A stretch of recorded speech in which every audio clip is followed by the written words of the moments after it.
दुनिया की तारीख इस बात की गवाह है कि ताकत के नशे में बदमस्त कौमें हमेशा ये समझती हैं कि वो अपने जुल्म के जरिए दूसरों को खामोश करा दें। लेकिन तारीख ये भी बताती है कि जुल्म जितना बढ़ता है उतनी शिद्दत से मजलूम की आवाज बुलंद होती है। आज के हालात पर नजर डालें तो हमें यही मंजर बिल्कुल सामने नजर आता है।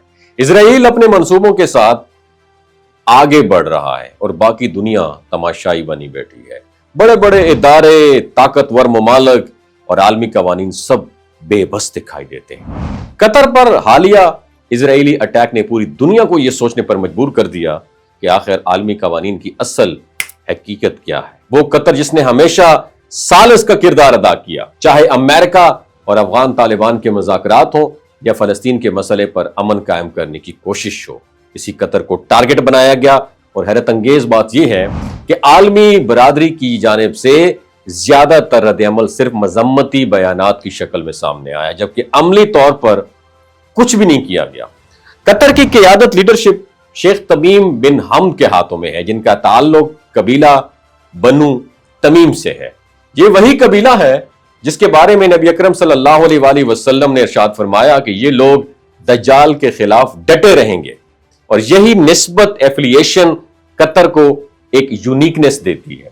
कतर ने दुनिया को वाज़ेह मैसेज दिया कि इजराइल की दहशतगर्दी का जवाब देना उनका हक है और इजराइल जानता है कि वो गजा में बच्चों पर बम बरसाए, घरों को जला दे या मासूमों को गोलियों से छलनी कर दे, इसके खिलाफ अमली रद्द अमल सामने नहीं आता। और यही वजह है कि वो अपने मंसूबे जैसे ग्रेटर इजराइल, उनका बहुत बड़ा मंसूबा है, उसको आहिस्ता आहिस्ता आगे बढ़ाते जा रहा है। लेकिन कतर पर अटैक करके इजराइल ने एक ऐसी लाइन को टच किया है जिसके नतायज शायद उसके अपने लिए भी संगीन साबित हो।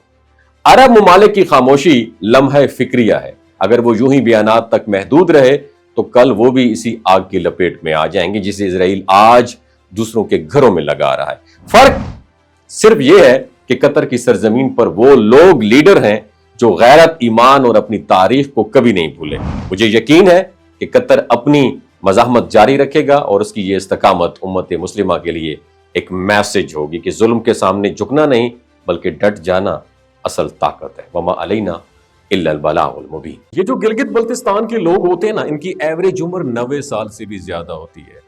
You know why? क्योंकि ये लोग शलजीत इस्तेमाल करते हैं। शलजीत के अंदर 85 मिनरल्स होते हैं। अगर आप चीज़ों को जल्दी भूल जाते हैं, मर्दाना कमजोरी महसूस करते हैं, औलाद जैसी नेमत से महरूम हैं और आप स्पर्म काउंट आपके कम है, टेस्टोस्टेरोन हार्मोन इम्बैलेंस है, आप सदाबहार जवान नजर आना चाहते हैं, खून की कमी को दूर करना चाहते हैं, हड्डियों जोड़ों के दर्दों से निजात हासिल करना चाहते हैं, मोटापा कम करना चाहते हैं, तो डॉक्टर असद महमूद की प्योर एंड नेचुरल शलजीत जरूर इस्तेमाल करें। एक बात आपने दिमाग की खिड़कियों को खोल के आपने सुननी है, हमेशा ऑर्गेनिक और कुदरती चीज़ों का इस्तेमाल करें। केमिकल वाले फूड सप्लीमेंट खुदारा इस्तेमाल नहीं करने। अगर आप डॉक्टर असद महमूद की प्योर एंड नेचुरल शलजीत को ऑर्डर करना चाहते हैं, नीचे दिए गए नंबर पर व्हाट्सएप करें। 3 बातों का ख्याल रखना है: हाई ब्लड प्रेशर में मुब्तला अफराद, खवातीन जो प्रेग्नेंट हैं और 15 से 20 साल की जो नौजवान नस्ल है जो गैर शादीशुदा हैं, अपने सेक्सुअल पावर को बूस्ट करने के लिए इस्तेमाल करना चाहते हैं तो डॉक्टर के एडवाइस के बगैर इस्तेमाल ना करें। बाकी सारे लोग बेधड़क गर्मी और सर्दियों में इस्तेमाल कर सकते हैं। अपना बहुत ख्याल रखिएगा। अल्लाह हाफिज।